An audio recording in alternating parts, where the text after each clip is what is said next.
BRS BJP Jadcherla MLA Anirudh Reddy తీవ్ర విమర్శలు గుప్పించారు. పంచాయతీ ఎన్నికల్లో బీఆర్ఎస్ బీజేపీ మధ్య చీకటి ఒప్పందం చేసుకుందన్నారు. తన సొంతూరు రంగారెడ్డిగూడలో కాంగ్రెస్ ఓడిపోయిందని ప్రచారం చేస్తున్నారని, బీఆర్ఎస్ అభ్యర్థికి కేవలం 13 ఓట్లే వచ్చాయని వివరించారు.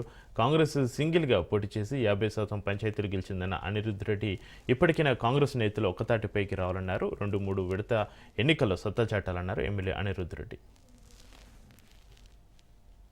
గ్రూప్లల్లా బీఆర్ఎస్ వాళ్ళు ఎమ్మెల్యే గ్రామంలో ఓడిపోయినారు పెడుతున్నారు. నేను బీఆర్ఎస్ వాళ్ళని ఒకటే అడుగుతున్నాను. 3 క్యాండిడేట్లు నిలబడ్డారు కదా రంగారెడ్డిపురంలో, కాంగ్రెస్, బీఆర్ఎస్, బీజేపీ. మళ్ళీ మీ క్యాండిడేట్కి ఎన్ని ఓట్లు వచ్చినాయి? 13 ఓట్ల.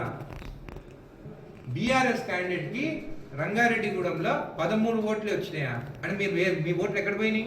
మన బీజేపీకి అన్ని ఓట్లు ఎక్కడి నుంచి వచ్చినాయి క్యాండిడేట్కి? అంటే కేవలం అనిరుద్ రెడ్డిని ఓడగొట్టాలని చెప్పి మీ బీఆర్ఎస్ వాళ్ళు బీజేపీ వాళ్ళు ఒకటై మీరు చేస్తారు. అయినా కానీ గెలిచిన ఆనందం నా గ్రామస్తుడే, ఓడిపోయిన సాయి నా గ్రామస్తుడే.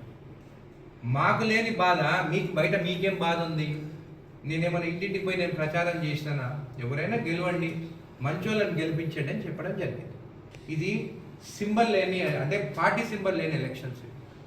ఇది ఇండివిజువాలిటీ పైన ఉంటుంది. అంటే ఎవరు ఇండివిజువల్ క్యాండిడేట్ ఎవరు మంచిగా ఉంటాడు అనేది దానిపైన ఉంటుంది. ఇదేం చేయి గుర్తు, అక్కడ కారు గుర్తు కాదు.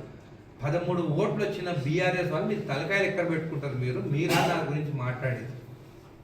మళ్ళా రాజాపూర్లో మీకు క్యాండిడేట్ లేకపోయిండే, రాజాపూర్ హెడ్ క్వార్టర్సా మీ బీఆర్ఎస్ క్యాండిడేట్ ఎక్కడ పోయిండు?